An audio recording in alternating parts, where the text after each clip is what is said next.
Bonsoir. Je suis vraiment très heureuse de me retrouver devant vous ce soir pour vous parler d'un de mes sujets préférés, les dessins animés. Ils fascinent les enfants. On leur prête ce pouvoir, pour le meilleur ou pour le pire. Pour certains, c'est le meilleur, mais pour beaucoup, c'est le pire. En tout cas, ils sont source d'émerveillement pour les jeunes enfants, et en cela, ils méritent que l'on s'intéresse à eux. Ce n'est pas la première fois que je me retrouve devant une assemblée pour parler de ce sujet. Durant ma vie professionnelle, j'ai eu maintes fois l'occasion de sillonner la France pour animer des réunions de professeurs des écoles. Je m'étais donné cette mission, persuader mon auditoire d'utiliser les dessins animés avec leurs élèves dans les classes. Ça n'était pas gagné. Il y avait une forte résistance. Les dessins animés, ce n'est pas sérieux, c'est du divertissement. Ça ne doit pas rentrer dans les classes. C'est sérieux la classe, on ne peut pas s'y divertir. Même les parents d'élèves étaient choqués par l'idée. Comme vous l'a dit Chantal, je suis enseignante de formation, devenue réalisatrice à la télévision éducative. Nous sommes toute une équipe d'enseignants-réalisateurs. Nos réalisations sont destinées à être diffusées sur les chaînes de télévision publiques. Notre rôle est de faire des reportages dans des domaines divers et variés pour les enfants dans les classes. Mais un jour, branle-bas de combat. Une étude scientifique nous alerte. Les enfants passent de plus en plus de temps devant les dessins animés et lisent de moins en moins. C'était dans les années 90. C'est un choc, un tsunami, un tremblement de terre. Les enfants se détournent des livres et de la lecture pour concentrer leur attention sur les dessins animés. L'étude est sérieuse, le constat est accablant, une claque pour le monde enseignant. Pas pour moi. Depuis des mois, j'avais déposé un projet auquel je tenais beaucoup. Mettre en images animées les albums jeunesse. Ces derniers sont nombreux, superbement illustrés par des dessinateurs de talent. Les histoires qu'ils illustrent sont porteuses de sens. Jusque-là, le projet avait été refusé. On le ressort en urgence des tiroirs. Le ministère de l'Éducation nous donne son feu vert et surtout le budget nécessaire pour sa mise en œuvre. Ça coûte cher. L'aventure va durer 10 ans. Pendant 10 ans, avec l'adhésion enthousiaste des éditeurs, des auteurs, illustrateurs, on allait faire connaître leurs œuvres à la télévision. Nous adaptons 300 albums jeunesse pour la télévision, 30 par an. Toutes ces adaptations seront diffusées sur France 2, France 3 et enfin sur France 5, avant d'être regroupées par thème sur DVD mis à la disposition des enseignants. Elles ont même été vendues à l'étranger pour l'apprentissage du français. Et cerise sur le gâteau, la série a reçu les lauriers de la télévision attribués par le Sénat. Oui, les sénateurs aiment les dessins animés quand ils sont éducatifs. Aujourd'hui, grâce à l'association Connaissance et Partage, dont je fais désormais partie, et qui a choisi comme thème de l'année l'émerveillement, je peux partager avec vous le visionnement d'une de ces adaptations télévisées, Yacouba. Avant de vous projeter le film, je voudrais partager avec vous ce que j'appellerais la recette pour réussir le gâteau. Les secrets de fabrication, la tambouille. Vous avez vu l'album sur l'écran, un graphisme superbe, fascinant, en noir et blanc. L'histoire est très forte.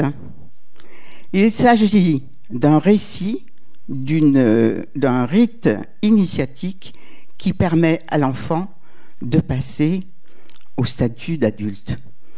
Il doit partir tout seul, chasser le lion. C'est comme ça qu'il prouvera qu'il est fort et courageux. Quels sont les défis à relever pour son adaptation audiovisuelle? Bien, premièrement, le film réalisé à partir de cet album sera diffusé à la télévision. Il doit rentrer dans le format de 5-6 minutes imposé par le diffuseur France 5. Deuxièmement, un contrat est passé avec l'éditeur de l'album. Bien sûr, il faut qu'on ait les droits d'adaptation, sinon on ne peut pas. Seuil Jeunesse et l'auteur-illustrateur Thierry Dedieu. Notre équipe de réalisation et moi, nous nous engageons à respecter scrupuleusement le graphisme très particulier de l'œuvre. C'est en ce sens qu'on est, si vous voulez, au service des illustrateurs. On veut que dans les classes, on voit leur talent. Donc, il faut les mettre en valeur. Ce sera d'ailleurs le même engagement pour les 300 réalisations de la série. Voilà, c'est ça. On a fait 300 réalisations à partir des dessins des illustrateurs. Il s'agit de redonner aux enfants téléspectateurs réunis dans une classe avec leurs professeurs des écoles le goût des livres et de la lecture. La série s'appelle « Raconte-moi ». Le livre doit apparaître à l'écran avec le nom de l'auteur-illustrateur et celui de l'éditeur. Ainsi, grâce à ces 300 albums mis en images et diffusés à la télévision, au fil du temps, une culture du livre et de ses illustrations se met peu à peu en place. On peut dire que l'on a utilisé les techniques de la publicité, très décriées par ailleurs, pour mettre en valeur les livres. Nous sommes des enseignants réalisateurs. En tant que tel, mon équipe a à cœur de mettre son savoir acquis dans la fabrication des images et des sons au service des enfants dans les classes. Il s'agit d'éduquer tout à la fois le regard et l'écoute du jeune téléspectateur. Chaque image, chaque son fabriqué, élaboré, truqué est conçu pour faire sens. Il ne s'agit pas, comme dans les dessins animés de divertissement, de décliner les différents personnages en des dizaines d'épisodes, mais chaque réalisation s'adapte au graphisme spécifique de chaque illustrateur. Comment mettre les superbes illustrations de Thierry Dedieu en mouvement en étant le plus fidèle possible à son auteur? La solution s'est vite imposée. Il faut rendre visite à l'atelier de Thierry. Voilà, l'illustrateur, il est né à Narbonne. Pourquoi je change de façon de dessiner? Je crois que c'est d'abord pour pas m'ennuyer. Parce que je produis quand même beaucoup.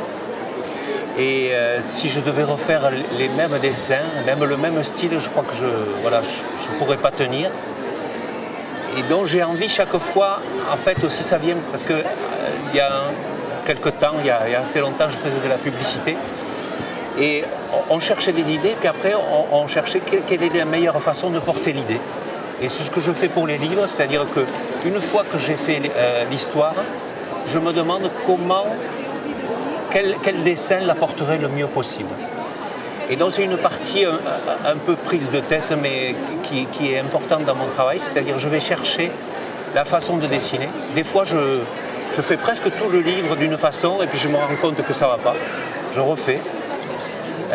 Et puis une fois il me semble que j'ai trouvé l'outil adéquat et l'atmosphère, après je me lance dans le livre, voilà, et je le fais comme ça. Et ce qu'il y a, c'est que j'adore aussi l'illustration en général. Et donc j'ai envie, dès que je vois un beau livre, mettons fait en linogravure, je me dis « Ah, génial !» Il faudrait que je puisse y arriver. Mais des fois, ça ne correspond pas. J'ai envie de faire une façon, une technique, et ça ne correspond pas à l'histoire. Donc il faut vraiment que l'histoire, tout d'un coup, corresponde à cette façon de dessiner. Donc, Thierry crée tout d'abord l'histoire et la dessine ensuite. Avec mon équipe, Didier Thomas, graphiste, et Patrick Rabeyal, musicien, nous nous rendons dans l'atelier de Thierry Dedieu. Voilà. Il accepte d'exécuter devant nous, sur la toile, une des illustrations de l'album. Waouh! Devant nos yeux fascinés, à grands coups de fusain, naît Yacouba. C'est magique. Immédiatement s'impose à moi l'idée de partager cet émerveillement avec l'enfant téléspectateur. On doit tout mettre en œuvre pour faire comme si Thierry Dedieu dessinait les personnages au fur et à mesure que se raconte l'histoire. Est-ce possible? Oui. L'atelier d'animation vient de se doter d'un outil fabuleux, incroyable quant à ses performances. L'Editbox, une tablette électronique capable de grandes prouesses dans la fabrication des images, leur trucage multiple, et en un mot, c'est une super baguette magique. Qu'allait-elle pouvoir faire dans notre cas précis? Tout d'abord, scanner toutes les planches de l'album. Thierry nous confie ses originaux, magnifiques, immenses, dont évidemment nous devons prendre le plus grand soin. Les originaux sont scannés et tous rentrés dans l'Editbox avec un rendu extraordinaire. Thierry, qui nous rend visite, est enchanté. La machine permet alors on a rentré les dessins, enfin les planches, et la machine permet d'opposer un masque, un cache, sur les dessins. On ne les voit plus, mais ils sont toujours à notre disposition, et avec le stylo électronique, le graphiste peut les faire apparaître comme Thierry l'avait fait sur la toile. On voulait que les enfants dans les classes puissent voir naître sous le pinceau ou le fusain d'un illustrateur les personnages qui allaient vivre l'histoire. Avec Didier, nous allons passer des heures et des heures à l'Editbox, le plus souvent la nuit, parce que l'outil est très sollicité. Comme nous procédons un peu avec essai-erreur, cela prend du temps, et la nuit, on peut vraiment travailler, car durant la journée, les collègues viennent sans cesse voir comment travaille la machine. Il faut trouver le bon rythme d'apparition des dessins. Grâce à la super machine, il est possible d'en essayer plusieurs jusqu'à choisir celui qui nous semble le meilleur. On programme la machine pour faire apparaître les dessins en 3 secondes ou en 10 secondes. Le résultat, évidemment, n'est pas le même entre 3 secondes et 10 secondes, et on peut choisir. On peut vraiment travailler jusqu'à avoir la bonne apparition dans le bon temps des dessins. Une fois les différentes planches ainsi révélées grâce au pouvoir de la machine, il faut enregistrer la voix. C'est elle qui va donner le tempo au montage final. Le choix de la voix est fondamental. C'est elle qui a pour mission de nous entraîner dans cette histoire, de nous la faire vivre, de nous la faire aimer, de nous faire vibrer au moment dramatique. On peut faire les plus belles images qui soient, si la voix a été mal choisie, le film est raté. En tant que réalisateur, nous avons à notre disposition une liste de comédiens, hommes et femmes, dont nous connaissons le talent pour interpréter toutes les palettes de voix dont nous pourrions avoir besoin. Pour une histoire triste, une histoire drôle, une histoire dramatique, et même pour interpréter des voix d'enfants. Là encore, les talents sont multiples et impressionnants. À la lecture de Yacouba, je su immédiatement qui allait raconter cette histoire. Alain Fleuret. Je savais qu'il y serait parfait pour raconter cette histoire d'apprentissage de la maîtrise de la virilité masculine. Je lui envoie l'album avant l'enregistrement pour qu'il s'imprègne de cette histoire. La voix, une fois enregistrée, nous procédons au montage des images en respectant la contrainte des 5-6 minutes imposées. Le montage finalisé est confié au musicien Patrick Abrial. Il va composer une musique à l'image près, en tenant compte du rythme imposé par le montage, de l'intensité mélodramatique de l'histoire, du lieu dans lequel elle se déroule, l'Afrique, et du timbre de la voix du conteur. Elle est une musique à elle aussi.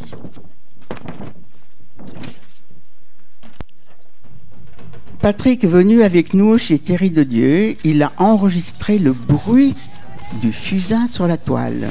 Il va s'en servir. Introduire des bruits de la vie réelle dans la bande-son, c'est le travail du bruiteur. Il vient généralement avec ses instruments au mixage pour enregistrer les sons à l'image. Dans notre cas, Patrick est musicien, mais aussi bruiteur. Il ne reste plus qu'une dernière opération pour finaliser le travail entrepris. Le mixage, qui consiste à mélanger, à mixer harmonieusement les différents sons introduits pour accompagner l'image et surtout veiller à ce qu'il ne couvre pas la voix, élément essentiel quand on raconte une histoire. Il est temps pour vous maintenant de voir par vous-même ce que nous avons fait de tous ces éléments. Il est temps pour vous de vous émerveiller, j'espère.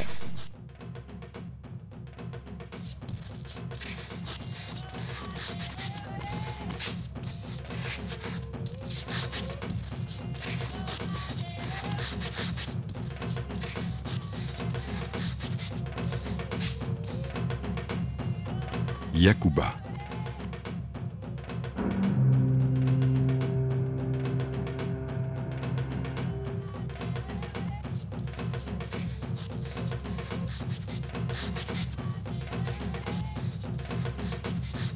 Un livre écrit et illustré par Thierry de Dieu.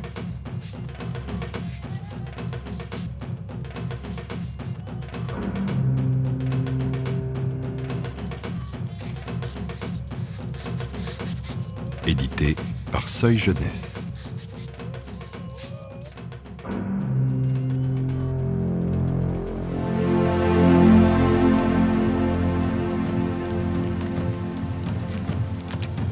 De partout à la ronde, on entend le tam-tam. Au cœur de l'Afrique, dans un petit village, on prépare un grand festin. C'est un jour de fête. On se maquille, on se pare. C'est un jour sacré.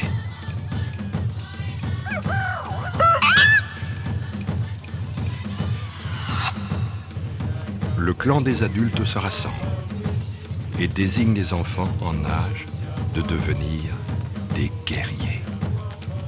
Pour Yacouba, c'est un grand jour.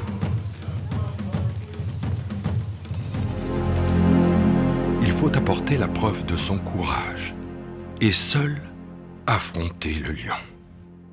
Sous un soleil de plomb, marcher, franchir les ravins, contourner les collines, se sentir rocher, forcément, herbe, bien sûr, vent, certainement, eau, très peu, le jour, comme la nuit, épier, scruter, oublier la peur qui serre le ventre, qui transfigure les ombres, rend les plantes griffues et le vent rugissant.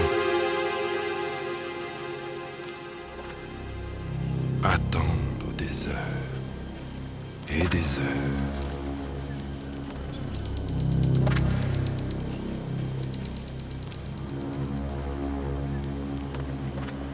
Attendre encore et encore. Et puis, soudain,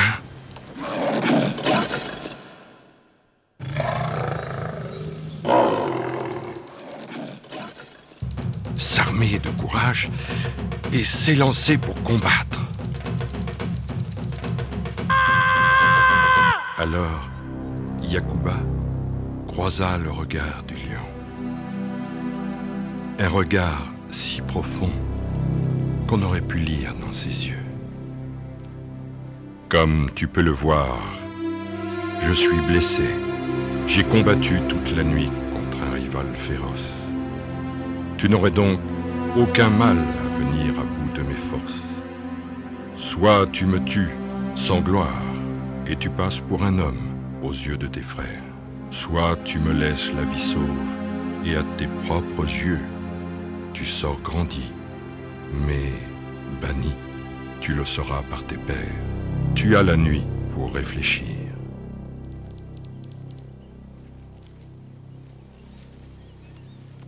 Au petit matin, Yacouba ramassa sa lance, jeta un dernier regard sur le lion épuisé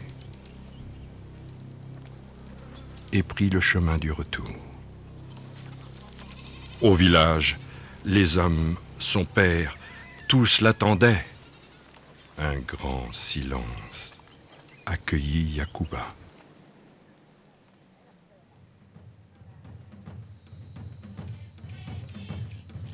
Ses compagnons devinrent des guerriers respectés de tous. À Yacouba, on confia la garde du troupeau, un peu à l'écart du village.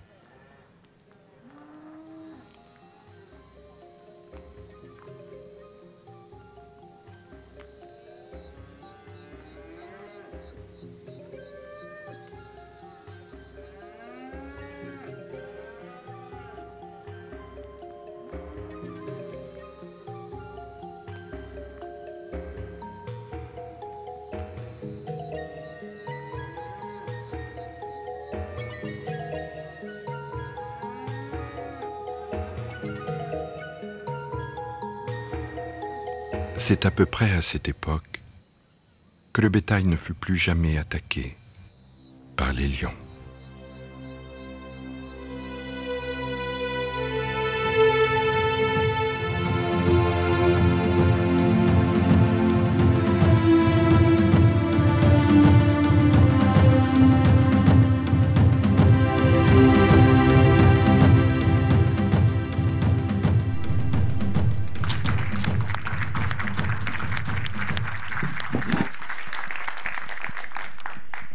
Je pense que vous avez compris que dans l'équipe, je suis celle qui ne sait rien faire. Sans les immenses talents de Thierry pour écrire des histoires et les illustrer, de Didier pour reconstituer merveilleusement le graphisme à l'Edit Box, d'Alain, le comédien, pour nous faire vibrer tout au long de l'histoire, de Patrick pour la mise en musique, je n'aurai rien à vous montrer ce soir. Et si Jean-Philippe Ponce, le cinéaste qui capte l'intégralité de nos conférences pour les mettre sur le site de l'association, ne m'avait pas aidé à préparer ma prestation devant vous ce soir, elle aurait singulièrement manqué d'image. Merci Jean-Philippe. Personnellement, je n'ai fait que trouver une belle histoire et su m'entourer de collaborateurs de talent, d'être le chef d'orchestre en quelque sorte, avec de très bons musiciens. Rassembler différents talents, différents créateurs pour en faire une œuvre finale à destination des enfants dans les classes pour les faire aimer les livres, c'est tout de même un beau rôle qui a fait de ma vie professionnelle un émerveillement quotidien.